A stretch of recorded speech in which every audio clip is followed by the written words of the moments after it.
अपने पवित्र मादरी आश्रम में ये गुरु पूर्णिमा पर्व बड़ी धूमधाम से, जहां भोजन भी भजन भी दोनों का। देखिए, ये भारतीय संस्कृति और भारतीय संस्कृति में हमारे परम पूजनीय गुरु जी जगल स्वरूप जी वास्तव में जिनमें गुरु के गुण थे। आज भी हम उनको याद करते हैं। जब तक भारत की भूमि रहेगी, जब तक इनके नाम को मिटा नहीं जा सकता। इनको ढोलिया बाबा के नाम से जानते, निष्कलंक इनका जीवन रहा, श्वेत वस्त्र की तरह से बेदाग जीवन रहा। ऐसे होते गुरु। और आज उन्हीं के शिष्य कृष्ण स्वरूप जी इस मादरी आश्रम की शोभा बढ़ा रहे। आप सभी उनके भक्त और हमारी बहनें बेटियां यहां आई। बहुत सुंदर सत्संग हमारे सत्संगियों से आपने सुने, बहुत बढ़िया बढ़िया बातें सुनी। महाराज जी ने 15 मिनट का समय दिया। मैं थोड़ी देर में मेरी बात कह के अपने कार्यक्रम को समाप्त करूंगा। देखिए, सत्संग में कुछ खर्च हो तो भी जाओ, और कुछ संग में कुछ मिले तो मत जाओ। आपको कि जी आप ऐसे आदमी हो, सत्संग में कुछ खर्च हो तो भी जाओ, और कुछ संग में कुछ मिले तो मत जाओ। कुछ संग में केवल गंदगी मिलती है, बुराई मिलती है, अच्छाई नहीं मिलती। और सत्संग में अच्छाई मिलती है, और भी तुम खर्च नहीं कर सकते, आपका थोड़ा समय खर्च होगा। तो सत्संग में एक शब्द भी जिसके जीवन में समझ में आ जाएगा, तो एक शब्द जीवन की नैया पार कर सकता है। एक शब्द। देखिए, ये भारत देश गुरुओं की भूमि रहा। बड़े बड़े गुरु, महात्मा, ऋषि और सारी दुनिया के लोग ये शिक्षा पाने आते थे। और हमारे ऋषियों ने विशेष 3 गुरु माने। विशेष गुरु 3। वैसे तो असंख्य अनेकों गुरु हैं, लेकिन विशेष गुरु है 3, जिनमें मातृमान, पितृमान, आचार्यवान पुरुषो वेद है। सबसे पहला गुरु है माँ, दूसरा पिता, और तीसरा आचार्य, अध्यापक, उपदेश करने वाला। गुरु 3 होते हैं, जिसमें माँ का सबसे पहला गुरु में दर्जा दिया। और देखो, उसके बाद अनेकों गुरु। हमारे गुरु निष्कलंक होने चाहिए। ऐसा गुरु जिसका नाम लेने से गर्व हो, हमें नीचा ना देखना पड़े। लेकिन ये भारत देश गुरु की भूमि। कुछ गुरु ऐसे भी हुए जो आज की तारीख में जेल में बंद है, जेलों में, और उनके चेले चेली यहाँ बैठे होंगे, लेकिन उनको बताते शर्म आती है। जैसे यहाँ मेरी माताएं, बहनें, बेटियां बैठी है, इनमें कोई न कोई आसाराम की चेली भी होगी।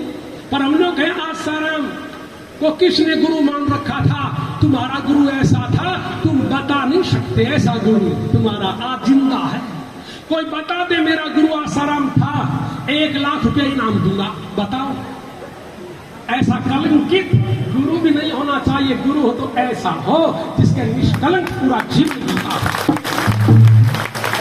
एक गुरु राम रहीम भी हुआ, जो आज भी जेल में है, जेल में ही मरेगा। उनकी भी कोई चेले यहाँ इतनी संख्या में बैठी होंगे, चेले बैठे होंगे। उनका मैं गर्व से कहता हूँ 1 लाख रुपया दूंगा किसी में हिम्मत तो बताओ हमारा गुरु राम रहीम था। तुम्हारे अंदर बताने की हिम्मत नहीं। लेकिन हमें कोई भी किसी अमेरिका में पूछे तुम्हारा गुरु, हम कहेंगे हमारा गुरु जगन स्वरूप ब्रह्मचारी था। एक रामपाल भी गुरुनामा देता था, गुरु था, लोग जाते थे।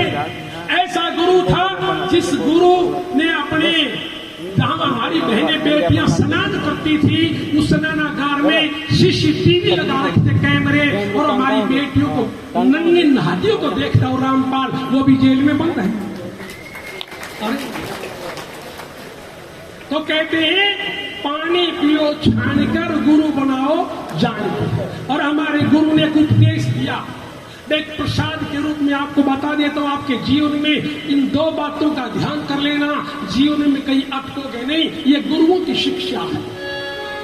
ये मानव का चोला हमें मिला सभी प्राणियों में सबसे उत्तम है।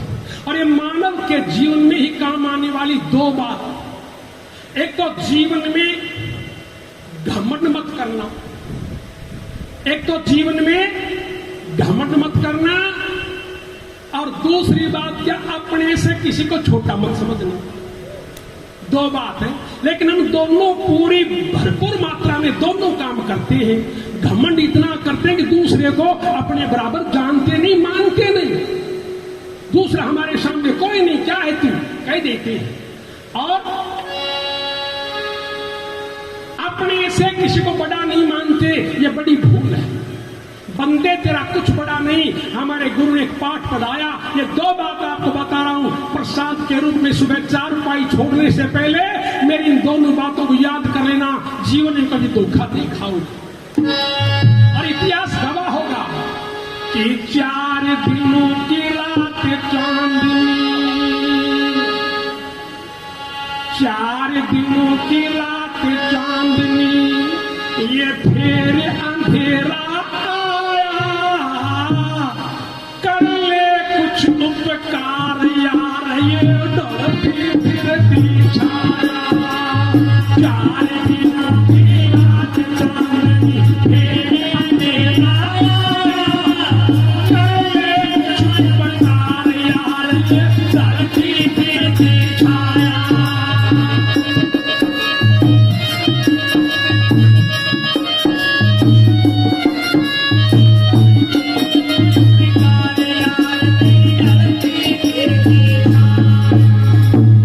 4 दिनों की रात चांदनी, मेरे अंधेरा कर ले कुछ उपकार यार, ये डरती फिरती छाया।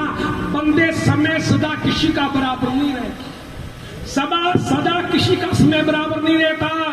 हमारे पुराने आदमी जिन्होंने अच्छे बुढ़े दिन देखे, वो कहते हैं डरती फिरती छाया से बंदे, अरे सुबह की छाया इधर और शाम की छाया इधर। और समय आदमी को कैसे दिखा देता है, हमारी तुम्हारी औकात क्या है।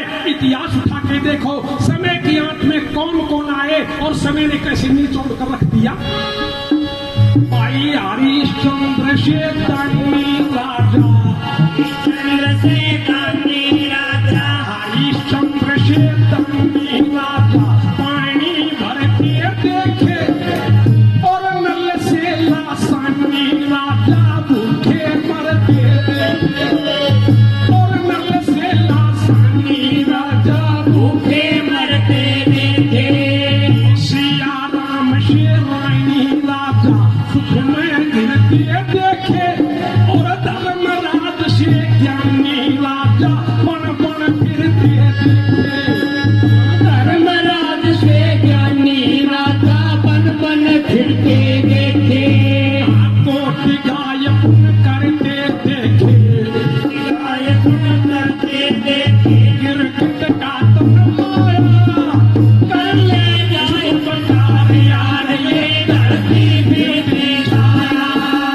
4 दिनों की रात चांदनी, मेरे अंधेरा आया, कर ले जाए उपकार यार, ये धरती फिरती छाया। कर ले कुछ उपकार यार, ये धरती फिरती छाया।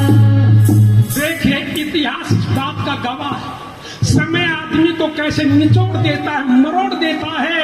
हरिश्चंद्र से दानी राजा पानी भरते देखे। राजा हरिश्चंद्र सत्यवादी राजा था, बड़ा दानी था, लेकिन जो समय की आंच में आया, राजपाट छूट गया, धनमाल सब खत्म, और पेट की भूख मिटाने के लिए काशी में जाके कालिये बंगी के पनियारे की नौकरी करने लगा। एक रोज की बात, हरिश्चंद्र पानी का मटका लेके और नदी में गया, पानी का मटका भरा, सिर पर रखा, वापिस आ रहा। रास्ते में चलते चलते हरिश्चंद्र को ठोकर लगी, मटका सिर से गिर गया और फूट गया। हरिश्चंद्र खाली हाथ कालिये भंगी के घर आया। कालिये भंगी ने कहा हरिश्चंद्र मटका, हरिश्चंद्र हाथ जोड़ के कहने लगा, भगवान मेरे मालिक मटका फूट गया। जब कालिये भंगी का हरिश्चंद्र मटका कहने लगा, मेरे मालिक मेरे भगवान मटका फूट गया। हरिश्चंद्र ने जब कहा मटका फूट गया, कालिया भंगी गुस्से में भर के पहले तो हरिश्चंद्र को हरिया कहा और फिर मुंह पर थप्पड़ मारा। कहा राजा हरिश्चंद्र कहाँ गाड़ियां भंगी, बंदे तेरा कुछ बड़ा नहीं, समय जानी, ये समय बड़ा। राजा मन में कहते जब भिखा पड़ा, खुट्टी हार निकल की, खुट्टी के हार में खाया करें, पर आदमी के जब उल्टे दिन आते सब कुछ गायब हो जाता है। सिया राम से रानी राजा दुख में गिरते देखे।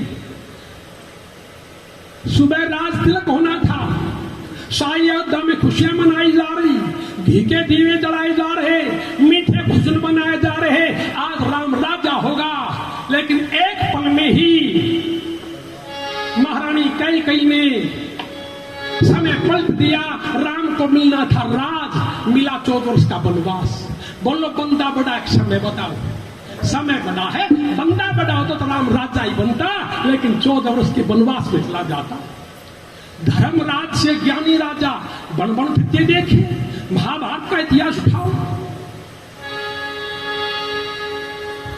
अर्जुन ऐसा बाणधारी धनुर्धारी था, कहते अर्जुन का बाण बोरिंग करता था, बोरिंग।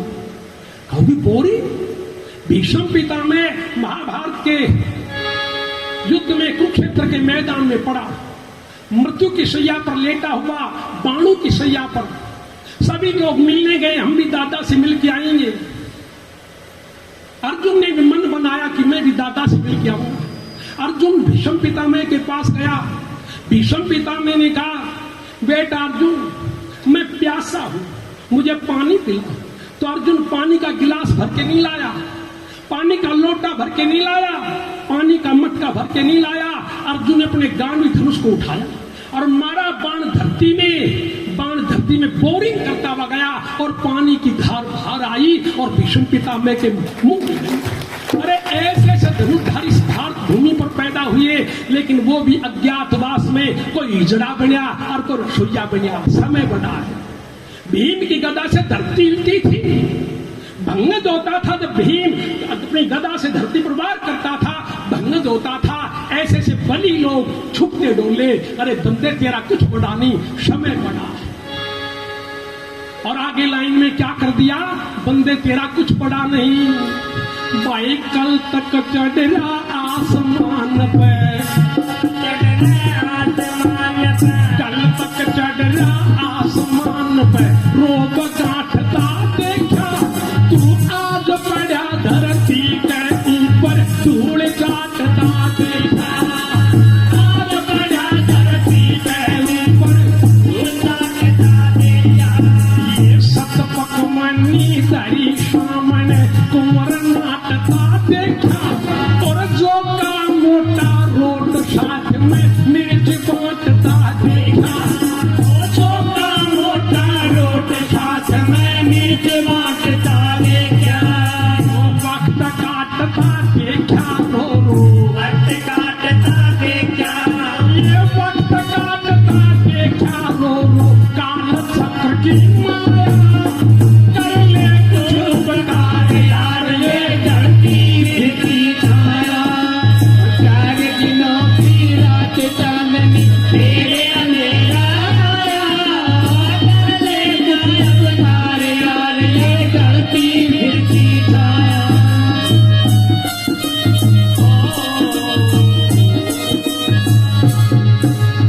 बंदे समय समय की बात है, आदमी की कहते थे तेरी आकाश में धोती सूख गए, तेरी पांचवी आंगली घी में है, कह देते हैं। बंदे तेरा कुछ बड़ा नहीं, समय बड़ा है। कल तक चल रहा आसमान पर रोब गांठता देखा, आज पड़ा धरती को पर धूल चाटता देखा, शत पकवानी धरी सामने कुंवर नाटता देखा, और जो का मोटा रोट साथ में मिर्च बांटता देखा। अरे वक्त काटता देखा, रो रो काल चक्र की माया, कर ले कुछ उपकार यार, ये ढलती फिरती छाया। आप सभी सज्जनों ने, मेरी माता बहनों ने एक बाबा का नाम सुना होगा, जिस महाराज का नाम था खेतानाथ। खेतानाथ का नाम सुना होगा आपने किसी को देखा भी होगा। बड़ा धर्मात्मा था, बड़ा तपस्वी था, बाल ब्रह्मचारी था और अपनी बात का धनी था। लेकिन वो भी एक बार समय की आंट में आ गया। हमारे हरियाणा में चुनाव था सन 87 में। बाबा ने भी एमएलए के लिए अटेली विधानसभा से फार्म लगा दिया। बाबा के घर घर में चेले चेली, रोजाना दीवा बत्ती होती थी, बाबा के फोटो के सामने आरती होती थी, हर घर में चेले चेली। बाबा के बराबर किसी वजन के नेता ने फार्म नहीं भरा, क्यों? बाबा सबकी जमानत जब्त करवाएगा। एक कुक्षी का लक्ष्मी नारायण बाबा के बराबर फार्म भर देता है। और चुनाव हुआ, बाबा के घर घर में चेले चेली थे। लक्ष्मी नारायण को टम्पू वाले बैठाते नहीं थे, भाड़ा नहीं देता था। आखिर चुनाव हुआ, नारनौल में गिनती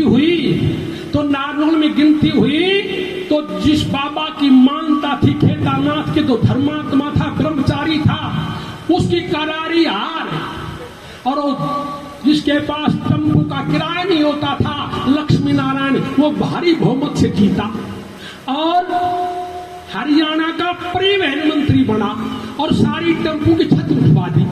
अब तुम मुझे बैठाते नहीं थे। और फिर बाबा की करारी हार, नारनौल में गिनती के समय बाबा के एक भक्त ने कहा, आरते बोले बाबा अब कहाँ चल रहे? जब बाबा झाड़ में आई गए और बोली उठे चाल जी हीरा को भी जीना है। जब वो बाबा झुंझुनू के भीड़ में गया, बोले उठे हीरा को भी जी को उठे जाए। समय आदमी को डिगा देता बंदे, कहाँ बाबा केदारनाथ, कहाँ लक्ष्मी नारायण। मारे राव वीरेंद्र, अहिरू का राजा अहिरवाल, एक मनोहरलाल सैनी जिसको कोई नहीं जानता था, एमपी के चुनाव में हरा दिया महेंद्रगढ़ सिंह। और वो सैनी जीत करके राव वीरेंद्र को हरा के दूसरे चुनाव में गया कुरुक्षेत्र में, वहां बोला राव वीरेंद्र को हरा के 8 आदमी जोर का है, वहां भी जीत गया। समय बड़ा है, बंदे तेरा कुछ बड़ा नहीं। बंदे तू बड़ा बन, लेकिन ऐसा बढ़ तेरे बड़प्पन से दूसरों को लाभ हो समाज में। जब तू जीवन पाके मानव का दूसरों के काम नहीं आया तो तेरा मानव का चूल्हा बेकार है। इसलिए दूसरों के लिए जीना सीख ले। तो बड़ा बने तो बन बरगद सा, बड़ा बने तो बन बरगद सा, बड़ा बने तो बन बरगद सा, कैसी ठंडी छाया यो पक्षी गण ले रहे बसेरा, फल खाया सुख पाया, पंछी गण ले करे बसेरा, फल खाया मन पाया। उस खजूर की क्या महिमा, चिर बादल तक पहुंचाया, यो छाया मिली न पंथी को, फल ऊंचा हाथ न आया, पंथी को फल खाया भाई। सेवा करना नाम कमाया, सेवा करना नाम कमाया, सेवा करना नाम कमाया, तो क्यों जननी में जाया, कर ले कुछ उपकार यार, ये धरती फिर भी छाया। 4 दिनों की रात चांदनी मेरे अंधेरा आया, कर ले कुछ उपकार यार, ये धरती फिर भी छाया।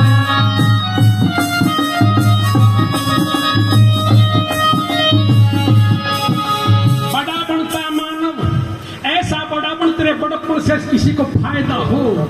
जैसे बड़ का पेड़, पक्षी भी छाया में बैठते हैं और जाने आने वाले उसकी छाया में विश्राम करते हैं। खजूर जैसा बड़ा मत जो अकेला ही, जो जाने आने वाले को भी छाया नहीं देता और फल भी उसका ऊंचा हाथ बहुत मुश्किल से आता है। तू बड़ा बन, लेकिन बड़ जैसा बन जिसे तेरे बड़प्पन से दूसरों को लाभ हो। और अंतिम लाइन में लिख दिया कि मानो तू खूब बड़ा बन गया और तेरे पास धन है, पैसा है, तुझे बहुत ऊंचा पद भी मिल गया, लेकिन एक बात का ध्यान रखना भाई, ठेठ शिखर पर चढ़ कर भी, ठेठ शिखर पर चढ़ कर भी, ठेठ शिखर पर चढ़ कर भी औकात भूलिए मत ना, उज्ज्वल दिन के बाद अंधेरी रात भूलिए मत ना, उज्ज्वल दिन के बाद अंधेरी रात भूलिए मत ना, ये दीन सुखी दुर्बल की सेवा तात भूलिए मत ना, और सबके सुख में अपना सुख ये बात भूलिए मत ना, सबके सुख में अपना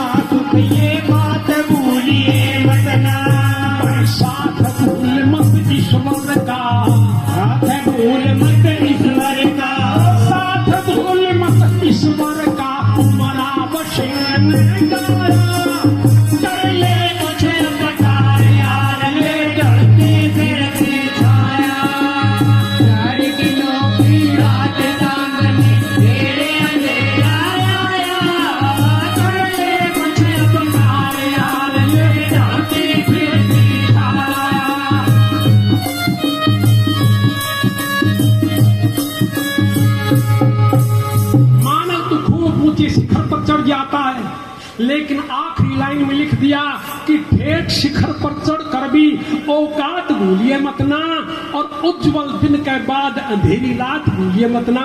अरे डरती फिरती छाया बंदे, पता नहीं कब झबोला लग जाएगा। दीन दुखी दुर्बल की सेवा तात भूलिए मत ना, और सबके सुख में अपना सुख ये बात भूलिए मत ना। साथ भूल मत ईश्वर का, उमराव सिंह ने गाया, कर ले कुछ उपकार यार ये डरते फिरती छाया। मानव जीवन में अपने से किसी को छोटा मत समझना और घमंड मत करना।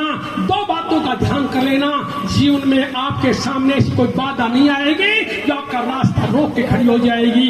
अगर जीवन में आपने घमंड किया और दूसरों को अपने से छोटा समझा तो बाधाएं आप अपनी मंजिल पर पार नहीं जा सकते। ये मेरी माताएं बहनें बेटियां बैठी हैं, अपने घर को स्वर्ग बनाने के लिए बस एक बात कह के जाता हूं, घर को स्वर्ग बनाना है तो मेरी बहनें बेटियां अपनी बहू को बेटी समझ ले और वो बहू अपनी सास को मां समझ ले। बस बहू अपनी सास को मां समझ ले और सास अपनी बहू को बेटी समझ लेगी, उस घर में स्वर्ग होगा। मैं एफिडेविट दे सकता हूं, उस घर में झगड़ा नहीं होगा।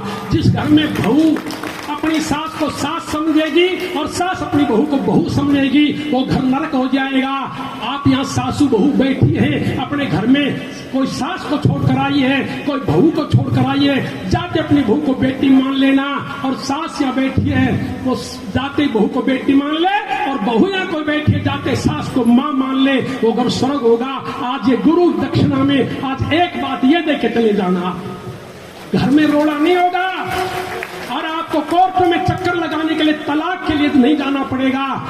लेकिन कोर्टों में चक्कर जब लगता है जब सास सास बन के रहती है और बहू बहू बन के रहती है।